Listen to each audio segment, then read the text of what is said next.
Okay. Hi, Taylor. How are you doing today? If you would like to kind of introduce yourself and tell everybody your name and where you're from. Yes, my name is Taylor Green. I'm from Anderson, South Carolina. Okay, okay. And I just wanted to welcome you. I am doing informational interviews on many different topics. And so I, being a bariatric patient, I wanted to shed more light on some things that, from a realistic point of view, that most people don't come from, and like shed light from different patients who have went through bariatric surgery or maybe even going through the process of to get bariatric surgery and what that was like for them, because I've realized even with my own experiences that everybody's journey is different. And sometimes Right, I see in the support groups, a lot of times people are comparing themselves to others, not realizing that it's definitely an individual journey. So, hmm so that's the reason for this interview, is to kind of shed light and talk about the things that people sometimes feel uncomfortable talking about. I know that I have some friends who have actually went through bariatric surgery, and they haven't even came out and told people that they went through bariatric surgery just because they don't feel comfortable or they feel some type of shame towards it. So I wanted to shed light on that as well. So what is your experience with weight loss before bariatric surgery? What was your experience with weight and weight gain and losing weight? Yeah, so I was pretty active throughout high school and maintained my body weight, but as soon as I hit my 20s, it just seemed that the scale kept going up and up and up and up. And I tried going to the clinics and B12 shots, and I tried the Adipex and the Weight Watchers, and um, I tried the diabetic diet where you don't do carbs and things like that. And I just could never keep the weight off, or I couldn't get it off. Hmm. So Okay. that's what led me to then thinking about bariatric surgery. Hmm. And what was your highest weight, if you don't mind me asking? Yeah, my highest weight was 331 and I'm 5'7". So I carried my weight recently, but I was definitely at a very unhealthy weight for myself. Okay. And what surgery did you have? I decided to go with the sleeve surgery Hmm. because at the time I was 27, 28, Hmm. and you can convert that to bypass the Hmm. future if need be.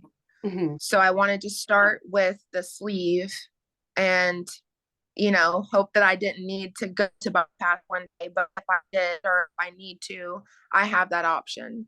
Okay, so your reason for not choosing bypass is because you wanted to start small and see if the sleeve would be per workout for you before you went to the further surgery. Is that correct? Yeah. Okay, okay. And when did you get your surgery and where did you get your surgery? Let's see. I had my surgery September 24th, 2018, Mhm. and had at Med here in Anderson, South Carolina. Okay, who was your doctor? Dr. Bechtel. Okay, okay. He's And were you satisfied fantastic. with your doctor? I was, yeah, yeah. I Okay. think that he did a very good job.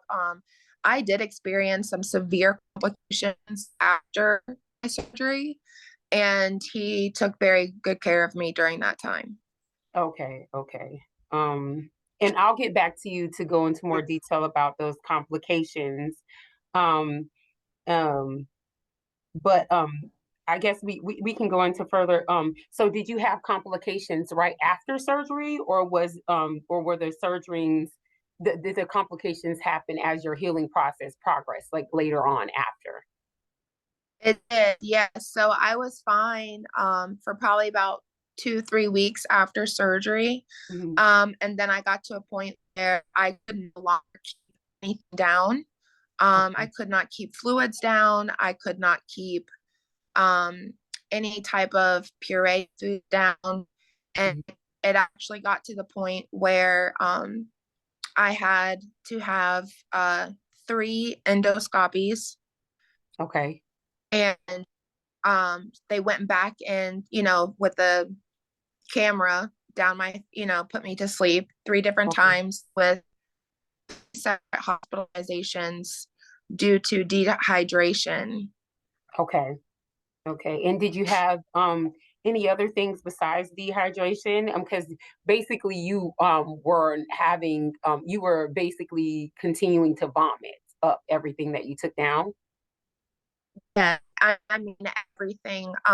It got to the point where I was malnourished. So Okay. I received um a PIC line, which Mhm. is something to put in the upper part of your arm, and it wires through to an artery in your chest. Mhm. And it's more permanent um, Yeah. IV. So Because of my dehydration, my veins had collapsed. okay. So basically, to get you nourished again, they gave you total parental nutrition through TPN, and that was Yes. able to suffice for you not being able to eat. Yes, I did that. And I also had fluids twice a week for 2 hours each session. So I would go on, I believe it was on Tuesdays and Thursdays, I would go for 2 hours and receive fluid treatments as well. Okay. Now, how did they ended? How did that? Did you going through that treatment eventually resolve the issue, or how did they correct that issue to where it no longer happened? That's exactly what corrected the issue, was pushing fluids twice a Mm. week for 2 hours and receiving the TPN treatments. Okay. Um, that seemed to allow my stomach to heal Hmm. and um, be easier on my body, since my body rejected the surgery. There's no reason why. They never found anything. I never had any hernias. I didn't have any ulcers, Okay. nothing like that. So that's exactly what cured whatever was going Okay. on in that time. And so that's awesome. And I'm glad that you spoke about that because I was also put on TPN myself, actually two different times. The first Wow. time, things seemed to have gotten better and I was doing okay. And then I kind of fell back into the same position. My issue was that I was actually getting too much malabsorption. I had a more extensive procedure. I actually had the duodenal switch. Um, Okay. and I ended up basically having to do a SATI instead of the traditional DS because the previous year I had issues with my C-section and the doctor piercing my small intestine. So they had to do a loop. Well, it ended up creating too much malabsorption for me. So the TPN was a small cure at first, but then I actually just recently had to go back in for TPN this month, the beginning of this month. And what they realized is what they had to actually, when this is something that I didn't know, that my doctors had said to me that once you get the DS, there's really no going back or anything like that. They can shorten the intestine, but for the most part, there's no going back. Well, actually, I ended up having surgery, and it was something that I didn't know and I wasn't aware of. And they actually basically converted my DS SATI to a gastric bypass, and that would allow me to eat more and absorb more once they created Okay. that pouch. So for me, I am still healing. However, so far so good. It has made me able to keep things in because what was happening for me, it was actually the other end. I was actually, as soon as I ate something, I was going to the bathroom. Wow. And so sometimes it would actually make me go on myself. like it would just Yeah. happen sporadically. And sometimes, that's not good if you're at work or, out in Right. public, it Right. can create issues. So, Yes. so, that's kind of what I wanted to shed light on. One of the reasons, because sometimes TPN is just enough to cure it. And then sometimes you have to go in for further surgery or different other issues. So, Right. how would you say that the surgery improved your quality of life? Oh, wow. Well, my main reason for having the surgery was to get pregnant with my son. Well, I do have a son. I didn't know at the time, obviously, what I would be having. But my husband and I had been trying for a while, and my doctor suggested that losing weight might help with my hormones and um, give my body an opportunity to get pregnant at a healthy weight with lower cholesterol. I was previously a type 2 diabetic, I no longer am. Um, so just overall health wise, internally, I'm a lot healthier Mhm. um than I was before. So that was pretty much why I had the surgery. But I can run around with him. I'm a lot more comfortable than my body, my skin, myself. That's Um, good. yeah, I mean, just overall, I feel better. That's good. And how old is your son? He is 11 months old. Okay, so you and your husband, how long were you married before, and how long were you trying to conceive before that kind of seemed to be presented as an issue? Well, we have been together for a little over 14 years.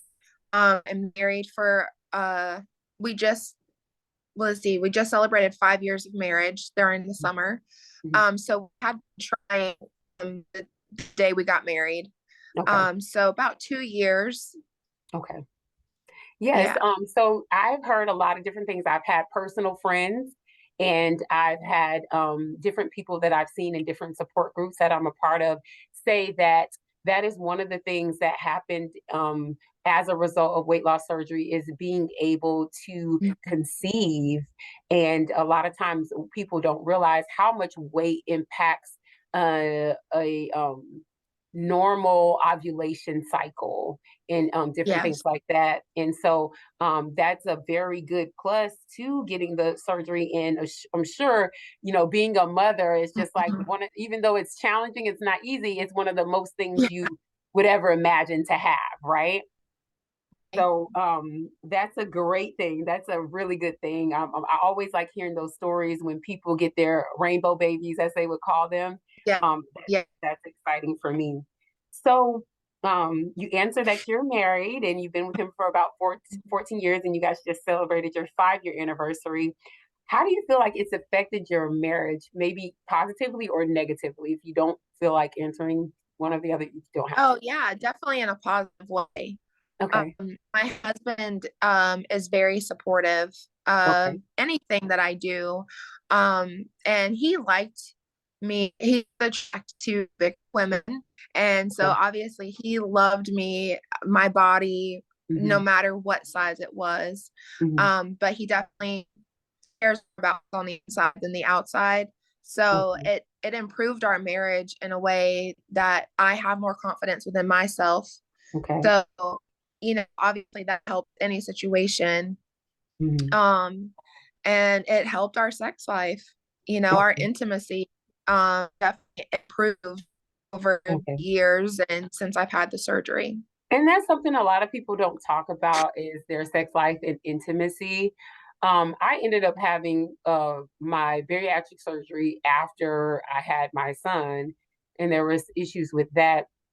And a lot of people say like after weight loss surgery, um, you kind of and you only have just your son currently? Yes, just one. Okay. Yeah. Okay. So I did it a little bit different. Like, so I had my first son first, and then after I had my surgery, and I was pretty okay. And then a lot of people say after they have surgery that their libido does increase and Mhm. their sex life gets better. Well, I found that actually my libido decreased. And Really? hmm and I think it had to do with my hormones were imbalanced, and they're still trying to get balanced. So that created an issue because, like, okay, my husband's still the same, and he still has his libido, Right. and I'm just like, Mhm. don't touch me, type of Right. situation. And so that creates issues. And then another thing, like, you sometimes, like, you have confidence, and sometimes I've seen where people who get bariatric surgery, they get a little bit too much confidence, to Oh, where it's yeah. like more so not confidence but arrogance. And Mhm. because they get the self-esteem and the confidence, what they normally would take in the relationship, even if it's emotional abuse, which is not healthy, or physical abuse, they have the willpower to no longer take that anymore. Right. And I just realized that, naturally, with statistics and research, the divorce rates are at close to 50%. And Yeah. I don't know if you realize that with bariatric surgery, the divorce rate is also high to about 50%. So you're It looking at is. about 50 normally, and then added with the surgery, another 50. It's like you really have to hand into a lot of different things when you're going through the surgery. It makes it hard because it's not only you changing individually, physically, and both Mhm. emotionally, because it also is mental.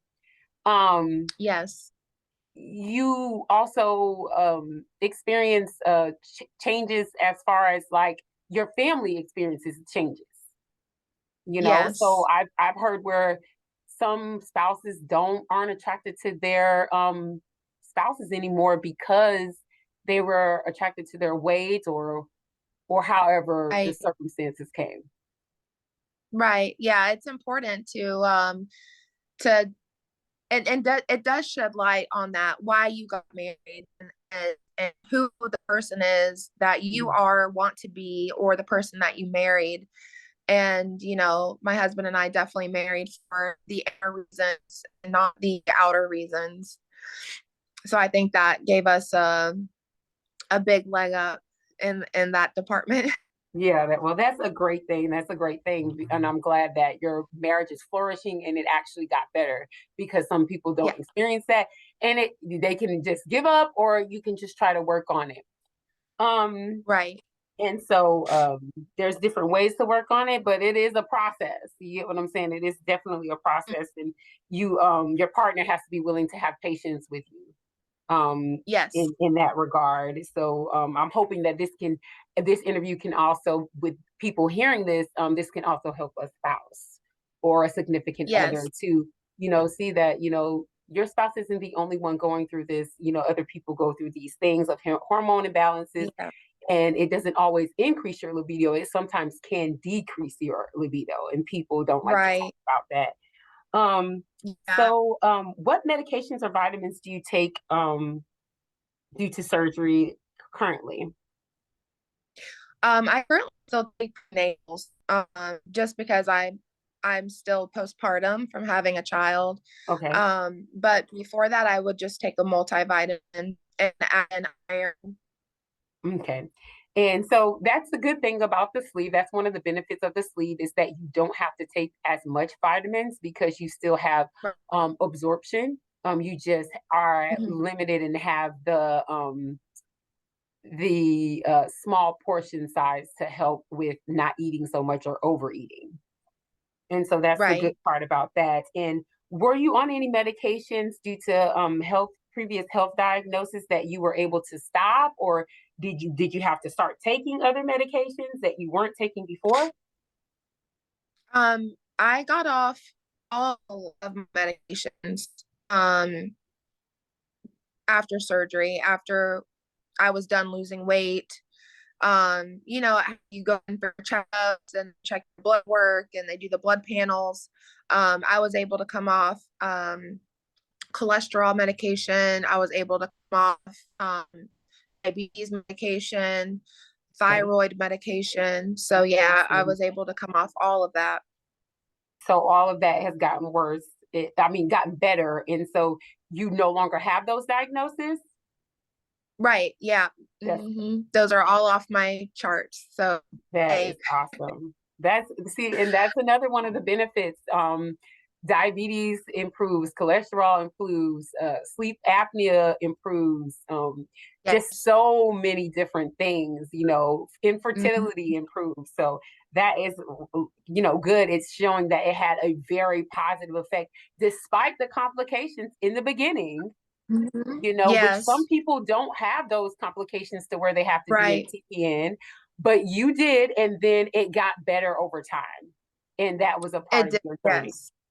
Okay. Yeah, it was so worth it. I did spend those first 3 months regretting the surgery in every way, shape, or form, but now it's the best thing I could have done, and I would do it again. Okay. Now, did you feel that you were adequately prepared for surgery? Not mentally, Okay. not mentally. Physically, yes, I was ready. I did my classes, I did my 2 pre-op liquid diet. Mhm. Physically, I was ready to go. Mentally, I was not prepared for the battle that I was facing with my eating disorder.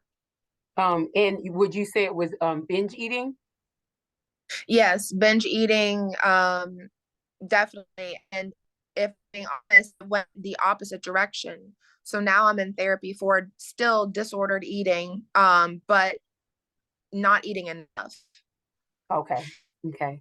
And so Mhm. I struggled with binge eating as well, and uh, I feel that it didn't prepare me, even with me being a mental health counselor, it didn't prepare Oh, wow. me. It didn't prepare me mentally as well. Um, I have a sense of body dysmorphia where I would still wear clothes that were bigger. Uh, Mm, um, just it didn't prepare me for like the changes that I would uh, feel with mood in my body, especially with the hormone imbalance that I'm still working on right, currently. So right. just definitely I will say that even though you get the psych evaluations and things of that nature, definitely it needs to be continuous therapy, I think. Um, Yes. and um, support groups and different things like that, being participating in those to kind of help you Mhm. see that you're not alone and that it's okay to feel certain ways. And also being able to have someone to help you to shed light on how you can deal with certain things better and what are some avenues you can take to feel better mentally, because it's not always Right, about the physical. right. Okay. Now, do you have any regrets from surgery? No, not a No, thing.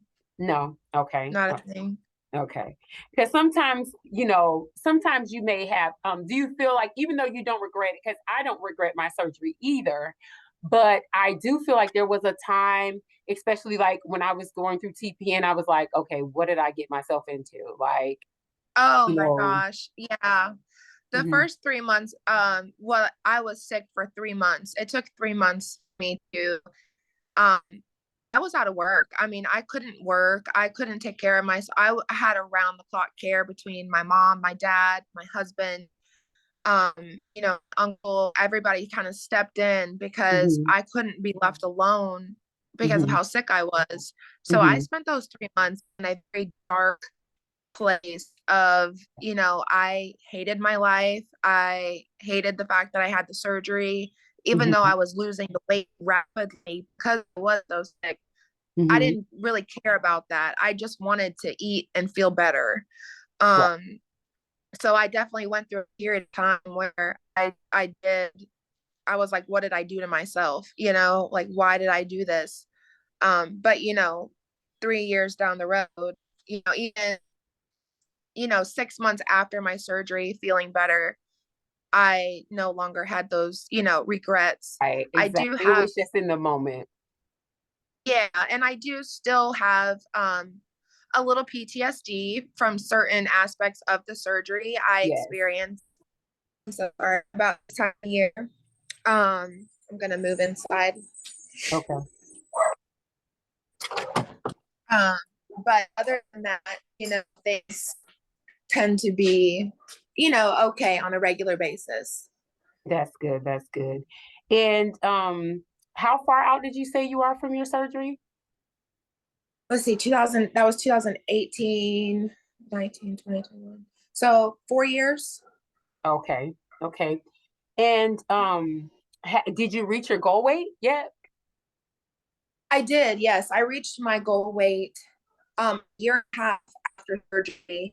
Hmm. I gave myself a 20-pound goal weight. So I'm 5'7". I wanted to weigh between 160 and 180. And I've been teeter-tottering between 150 and 155 for about a year now. And you Got said down your to highest weight was a what again? 331. Okay. Okay. So you did So I really well. lost almost 200 pounds. Right. That's awesome. That is so awesome. And Yeah, thank that's awesome. I started off at my highest weight was 391 when I was pregnant with my last son, but without being pregnant, my highest weight was 363. And so I'm Okay. around the same weight as you now. I'm around 155 now. So yeah, so it's definitely a change for sure, for sure, for sure. Yes, Increase in yes. calories, increase in, like life and different things like that, and just new things that Mhm. you have to experience. Yes. What is a normal day like for you now? A normal day of eating like for you now? A normal day of eating for me now on a good day would be having I love turkey bacon and Greek yogurt. So Okay. that's usually my breakfast of choice.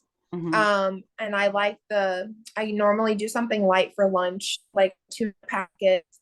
Okay. Um, I'm not uh I'm not hungry very often, so Hmm. I have to remind myself to eat, or otherwise Okay. I will forget.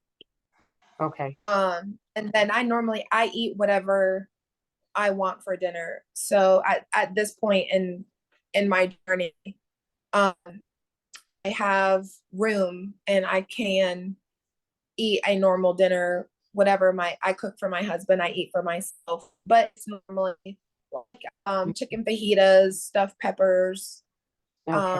meatballs, something high in protein. Are there some things that because protein, that's a good word. Protein is very Mhm. important in surgery. That's something that I didn't realize was as important. Like I knew they talked about how important it was, but I didn't realize how important it is. Yes. And it's severely important because along with me being malnourished with um you know, different things like vitamins and all those things to be on TPN, I also was lacking protein, and that shows different effects in your body from edema to your legs, fluid in your legs, um, just so many different things, making your There skin, are. your hair, all those things. Yes. Um, so, are there any foods that are hard for you to eat or for you to digest? I still don't really eat eggs. I Okay. had a hard time, well, because I had such a hard time eating. There are certain things that I just can't eat anymore because Okay. of the beginning of surgery. So Okay. that for me would be most just eggs. I cannot do eggs. And it's weird because I used to love eggs Hmm. and eggs were one of my favorite things and I cannot eat them anymore. Okay. So how would you say eating has changed for you positively or negatively? Like or both? Like how has eating Um, changed for you? both a good way and a bad way. I'm more aware of what I'm putting into my body. Hmm. Um, and that is a good thing. I'm aware of my sugar intake. I'm aware of my protein and my carbs.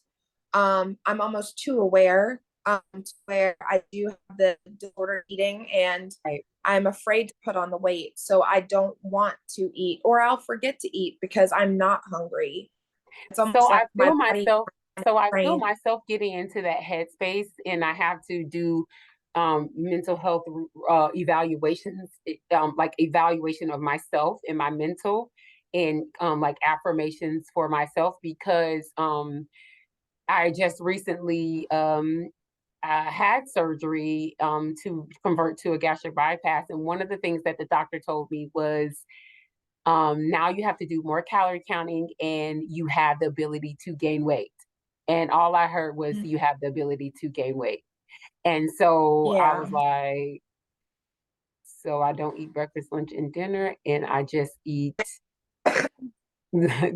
or I don't eat something or and that's not the Yeah. case. It's just moderation and it's the Right. ability to not overeat or binge eat. And that's still a mind thing as well, especially when Yes. you were an emotional eater or you were that type of person. Um, Mhm. so I can see where I can relate to you in that aspect of that. And so Yeah. it's okay to eat. It's just being a little bit more cautious of how you eat, too much or too Right. little, you know? Right. Right. So uh what do you do for work? I know you said that when you were on TPN it kind of affected you, going to work and you had to stay home to get better. But what do you do for work? Mhm. I currently a stay-at-home mom. I stay home with That's my work. 11-month-old. Yes, it is.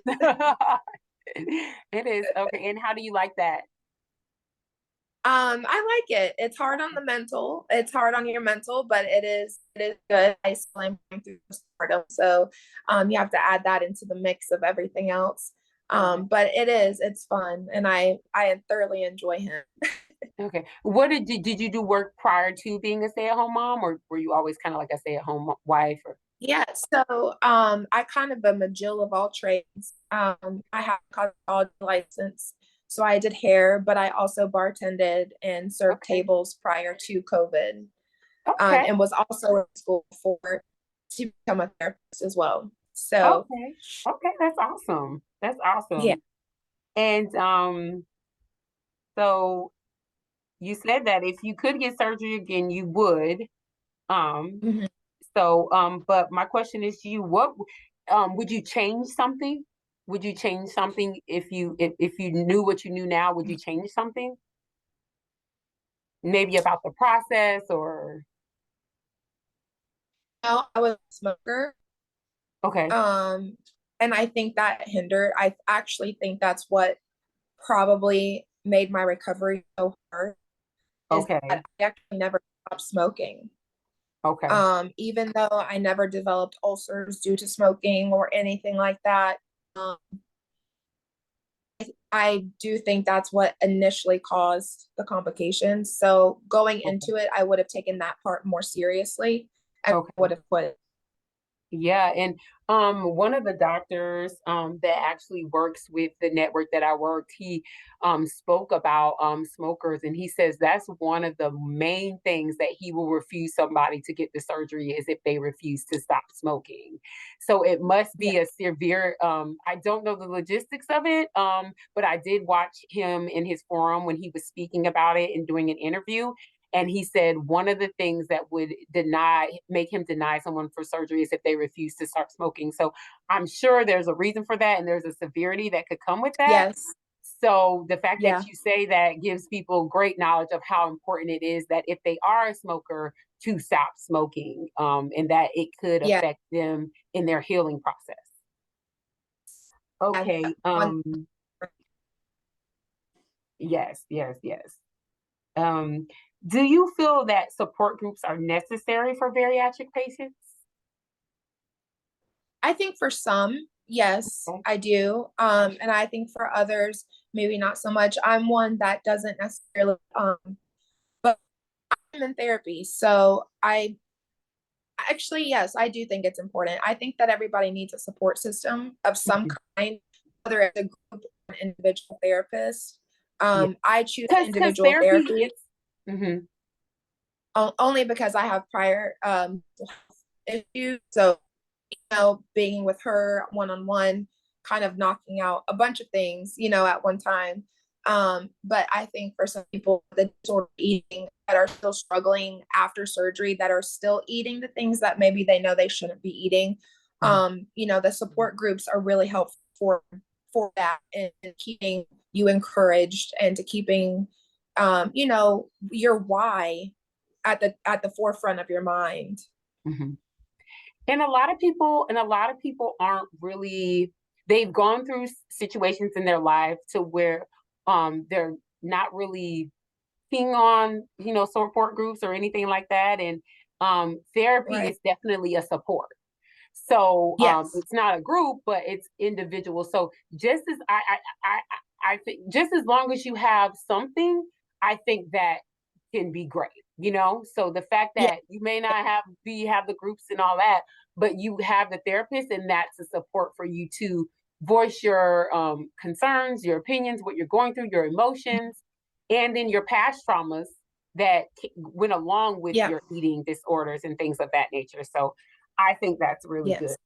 Um, do you feel that more conversations need to be had about surgery and its life changes? If so, why? I do. I do. Yeah. I think that um I understand why people choose not to talk about their surgery, Mhm, because it is such an intimate thing within yourself, I mhm, think. But there are so many people that are walking around that are probably thinking about it or probably have thought about it in the past, mhm, but are afraid to do it or are worried what mhm, other people would think. So I mhm. think just being vulnerable and authentic and sharing your story and saying like, listen, like I am now healthy. I am now at a good weight. I'm around my son and I'm gonna scream from the rooftop.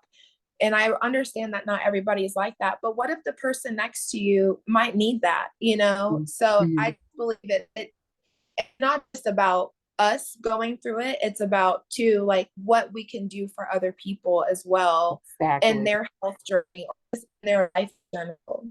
Exactly. Exactly. I definitely agree with what you said. And it is a very private experience. And Mhm. I feel like we live in such a critical world now more than ever, even with kids being bullies, so I feel like a lot of times, it's a normal feeling to feel like you're going to be judged, especially if you've been judged for your weight, and then Right. now you're going to probably be judged because of the process of you to went through to get your weight off, not them not realizing your full journey of being on multiple Mhm. diets, Weight Watchers, Adipex, Phentermine, all those different things, and you just really having a disorder and it being medically necessary for you to get the surgery. I do know that some people get surgery, and I don't judge them based off of that because it's how you feel comfortable, what gives you confidence and makes you feel better. But a lot of some people get the surgery for other reasons, just because they want to lose weight, and they want a new body, and they go and they get the plastic surgery after, and it makes them feel better about themselves. And sometimes, Right. you get backlash from that. So I definitely Yeah. agree with you that, um, conversations need to be had about it, just to help people who may need that. But in some cases, it's okay for people to not feel comfortable talking about it because they may have some type of Mhm. PTSD from other people or sharing different things. Um, I So leading from that, if you could tell one person who is considering getting a surgery, um, what would you tell them? What advice would you give them? I And would and I would and please tell them include to, anything that you feel that you would wanted to give but you didn't get. yeah, therapy, therapy, Okay, therapy, get into therapy I agree. because surgery is more mental than it is physical Hmm. because you cannot eat. You can't rely on food for any emotion at all, like happiness, sadness, anxiousness, whatever you may be experiencing. You don't have that anymore, and you can't. You just Hmm. it's no. It's just Yeah. for me, it was just a hard cut off. And I was like, wait a minute. I knew Right. this was going to happen, but I was not understanding that, no, you can't just eat an entire pizza. You've got to Right. make those mental decisions. And so therapy, I feel like, is going to be anybody's best friend who is about to have this surgery. Yes. And so for me, I agree because it's there's a such thing as food addiction. And so with that being said, um sometimes people experience addiction transference to where they become addicted to alcohol, um, Yes. or other things, because of them needing to pick up another habit. Or some people, because they've always had a fashion sense even when they were overweight. So now that they have the ability to wear more clothes and do better more with fashion, they become addicted to shopping and buying things. So a lot of Yeah. different things happens, and it becomes, where you're not dealing with your addiction and you're transferring that addiction to something else.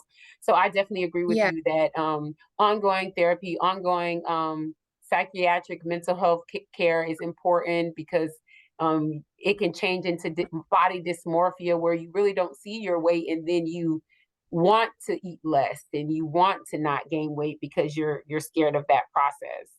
Um, Yes. and what would be something you would tell a bariatric patient who's already had this surgery but is struggling with the process? What would You can you can do it, and just keep that image Mhm. of yourself, or whatever you're gearing towards. So for me, I always had a dream of what I would look like thinner. I always had this vision of myself. I wonder what it's like. And so that's what I would say. Just keep your vision in the forefront, because it's going to get easier as you keep going. So just don't give up, and don't it's going to be frustrating. You're going to hit those roadblocks and those stalls and things like that. But if Mhm. you just keep pushing forward, it is all worth it in the end. Okay. That is great words of encouragement to everybody that's going to be watching this. And I just wanted to give you a chance. Is there anything else you would like to tell people about your experience, that you feel that they should know? I don't think so. I think that kind of covered everything. Yeah, if you're thinking about it or you're going through it, you're not alone, and there's no shame. There's no shame in having the surgery. What's important is you and your mental health and your physical health. Okay, that's great. And that's the most thing that we're worried about is just good health and being in a good healthy space, being able to fight and conquer those health diagnoses and all those different things. Those are very important. And so now that you have participated in this with me and gave some great information and great insight, um, how would you how do you feel about this experience and participating in this bariatric conversation? How do you feel? I feel great. Yeah, I feel great. I'm a very I'm a very vulnerable person. Mhm. I tend to be very open with my life and things that I've been through, because I know how sharing your story and the things that you've been through can help others. So this is something that I would love to do again, and this has been great. Okay. Well, Taylor, I definitely plan on continuing to check on you and continuing to be in connection with you to see how you are doing and possibly doing some more things with you. My company is called SwitchedDestiny, and it is about switching your destiny in so many different ways, not just with weight loss, but with relationship goals, with God. I am a Christian, and I Yeah. know that helps a lot of people, their spirituality or how they feel, even if they aren't a Christian. Just a lot of people are in tune with their spirituality. And so, I think that is so important for you to have that support as well. And so, I look Yes. forward to talking to you further. And I thank you so Yeah. much for taking the time to participate in this with me. Of course. Thank